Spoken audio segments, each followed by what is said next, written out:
यह व्यवस्था होने के बाद ये बहुत कठिन है, ये तो मैं भी जानता हूँ बहुत कठिन है कि 2 क्लासेस एक ही रूम में चल रहे हैं और ये सामान्यतः मैंने देखा है। और जूनियर में तो और भी आप देखते हैं फर्स्ट सेकंड थर्ड तीनों एक साथ बैठे रहते हैं और ये बहुत ही मुश्किल है क्योंकि उनके टीचिंग टेक्निक अलग है।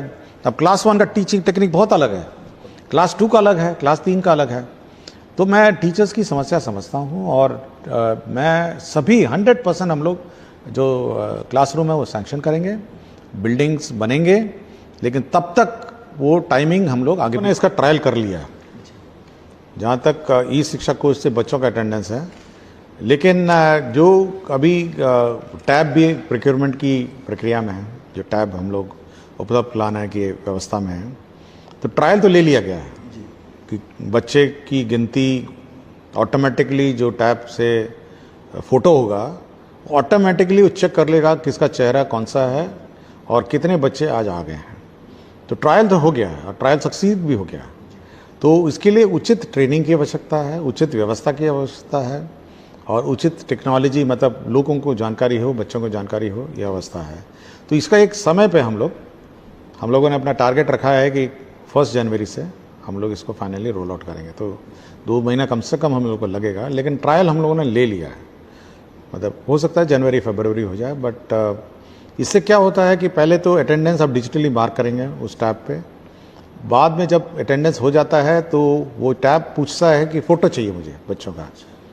तो फ़ोटो जब खींचता है तो वो अपने सर्वर पर ले जाता है और उसके बाद रात को जब कोई कार्यकलाप सॉफ्टवेयर में नहीं होता है, रात को वो सबका चेहरा सबका अटेंडेंस से मिलान करेगा और अगले दिन मेरे टेबल पे आ जाएगा कि कितने अटेंडेंस थे और कितने बच्चे थे और कितना अंतर आया।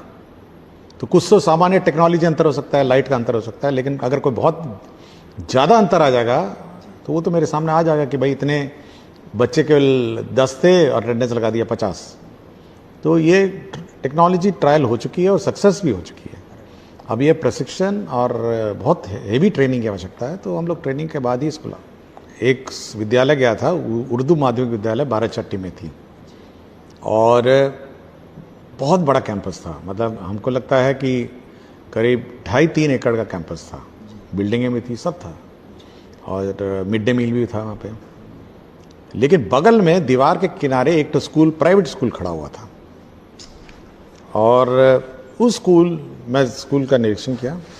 हमारे बच्चे जो थे चौक में मिले, मतलब जो जीटी रोड के सड़क पे हमको मिले बच्चे, और 10 बजे का समय था, 10 सवा 10 बजे। मैं पूछा भी बच्चों से कि भाई 10 बजे तो स्कूल नहीं है।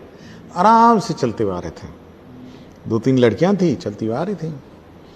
और जब हम स्कूल के अंदर घुसे तो पूरी मतलब इंफ्रास्ट्रक्चर वाइज सब कुछ था, कंप्यूटर भी था, क्लासरूम भी थे, सब कुछ था, बेंच था, डेस्क था और टीचर भी फुल थे। मतलब टीचर की संख्या एक भी एब्सेंट नहीं था टीचर, और अच्छे टीचर थे। मतलब बहुत पढ़े लिखे टीचर भी थे और वेल टू डू टीचर, मतलब अच्छे टीचर थे। कोई टीचर में त्रुटि नहीं थी, इंफ्रास्ट्रक्चर में त्रुटि नहीं थी, बेंच डेस्क में त्रुटि नहीं थी। लेकिन बगल वाला प्राइवेट स्कूल है वो बिल्कुल भरा हुआ था, बिल्कुल। मतलब जब मैं उस किनारे बाउंड्री पे गया तो बिल्कुल खचाखच आवाज़ आ रही थी। मैं जानबूझ के गया नहीं अंदर, लेकिन मुझे लगा कि इससे कम से कम 3 गुना बच्चे उधर हैं और मल्टी स्टोरी बिल्डिंग थी, 1 floor, 2nd floor, 3rd floor, मतलब तो भरा हुआ है। ऐसा लग रहा है जैसे बच्चों को मतलब ठूस के इसके प्राइवेट में भरा गया है।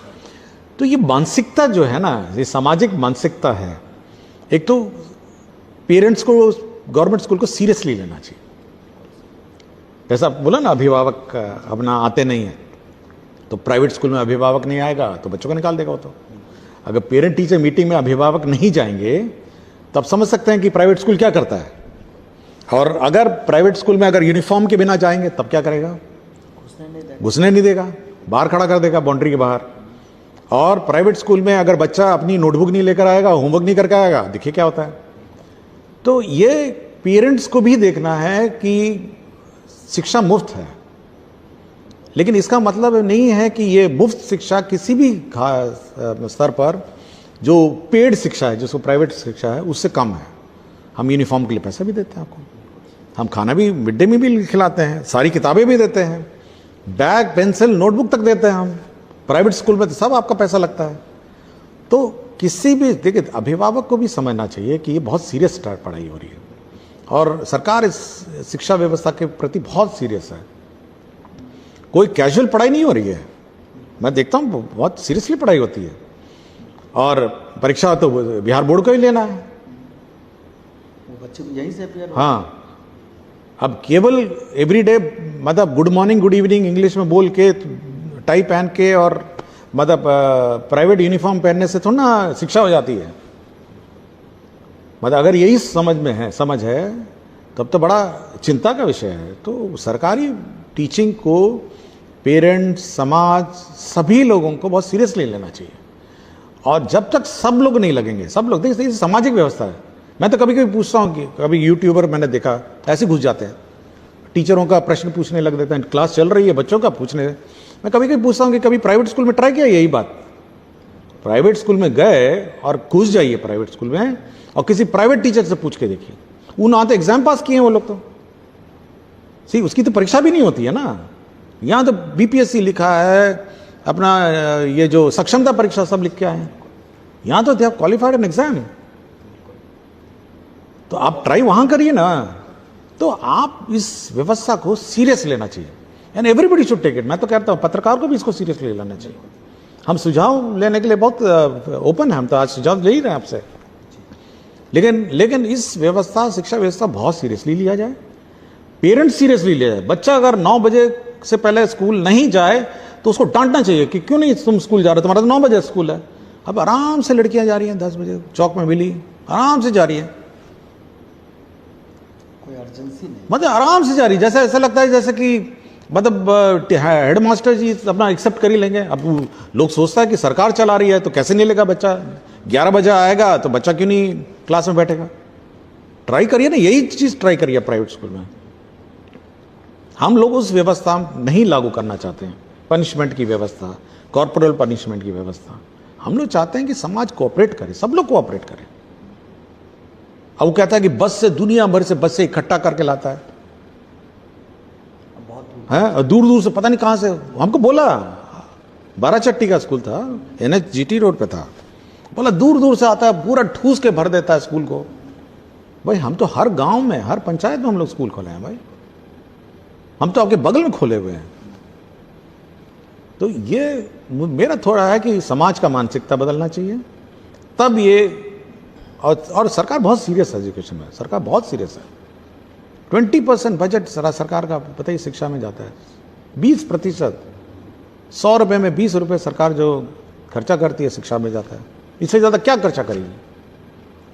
तो सब लोग उसको सीरियसली लें, और ये समाज का पैसा है, कोई व्यक्तिगत सरकार का, अपना किसी व्यक्ति का पैसा नहीं है, ये समाज का पैसा है, और उसे शिक्षा हम लोग देते हैं। तो सीरियस जो प्रशिक्षण की व्यवस्था है उसमें मूलचूल परिवर्तन की हम आवश्यकता है, ये मैं, और बहुत ही हम लोग बहुत चिंतित हैं प्रशिक्षण को लेकर। और हम लोग डिस्ट्रिक्ट लेवल पे ही प्रशिक्षण कराएंगे, ये पहले तो जिला से बाहर भेजते थे। और हम लोग का मानना है कि देखिए, एक दिन जाने में लगता है, एक दिन आने में लगता है, तो 2 दिन तो ये हो गया। और उस प्रशिक्षण की भूमिका बांधने में भी 1 दिन लगता है, और लर्निंग कर्व रहता ना। तो देखते हैं कितना समय लगेगा, कितना हम लोग समय में इसको कर पाएंगे, बट हम लोग मूलचूल परिवर्तन करेंगे और रेगुलर हम लोग ट्रेनिंग इसमें रखेंगे, और चाहेंगे कि मतलब शॉर्ट हो, संक्षिप्त हो, और रेगुलर हो, और इफेक्टिव हो। और जहाँ तक हम लोग का ये फीडबैक का है प्रश्न है, तो हम लोग अब चाहेंगे कि जो भी प्रशिक्षण प्राप्त करते हैं, प्रशिक्षण के बाद वो अपना फीडबैक फॉर्म भरेंगे कि क्या उन्होंने शिक्षा लिया नहीं लिया। और साथ ही साथ हम लोगों ने जो टीचर्स हैं, जो हमारे टीचर्स ट्रेनिंग कॉलेज के टीचर्स हैं, उनको भी हम लोग कुछ स्कूल अटैच कर रहे हैं, ताकि यह भी देखें कि जो आप पढ़ाए हैं टीचर को, वास्तव में जो पढ़ाई है वो वहाँ इम्प्लीमेंट टीचरों ने किया नहीं किया। तो कुछ स्कूल्स हम लोग टेस्ट बेसिस में अटैच करेंगे, ताकि वो लोग देख के आएँ कि उनका जो टीचिंग है वो सही दिशा में जा रहा है, या पढ़ा कुछ रहे हैं और हो कुछ रहा है। बहुत बहुत शुक्रिया सर। ये हमारे बहुत महत्वपूर्ण मांग है, और ये सबसे गरीब टोलों में के प्रतिनिधि हैं, और बहुत जहाँ पे शिक्षा की आवश्यकता है, अल्पसंख्यक टोलों में कार्य करते हैं, और साथ ही साथ महादलित और अन्य टोलों में काम करते हैं। तो मेरा बार बार इनसे अनुरोध रहा है कि आप बच्चों को देखिए स्कूल में समय पे लाइए, जो बच्चे स्कूल से बाहर हैं उनको आप स्कूल में लाइए और कोशिश करिए कि ये ठीक ठाक पढ़े। सरकार इन पर बहुत खर्चा करती है। ये शिक्षा के टीचर के व्यवस्था से आप बाहर के लोग हैं जो अगर कोशिश करेंगे तो महादलित टोलों के, अल्पसंख्यक के बच्चे 100% पढ़ लेंगे। और कोई कठिनाई है तो हम लोग अलग से बात कर सकते हैं, लेकिन मेरा बस ये बार बार अनुरोध रहा है कि आप लोग बच्चों को स्कूल लाइए और पढ़ाइए और कोशिश करिए कि वो ठीक ठाक पढ़ें। पढ़े लिखे लोग हैं, आपके तालीमी मरकज़ के लोग पढ़े लिखे लोग हैं, आपके टोला सेवक पढ़े लिखे लोग हैं, तो कोशिश करिए। जचना चाहे तो वही पूछ सकता है कि तो हम लोग बच्चों से का भी प्रश्न, आज बच्चों का प्रश्न नहीं आया है, आज केवल टीचर्स लोगों का आया है। तो कोई बच्चे भी अगर पूछना चाहें तो हम लोग अगली बार से 1-2 बच्चों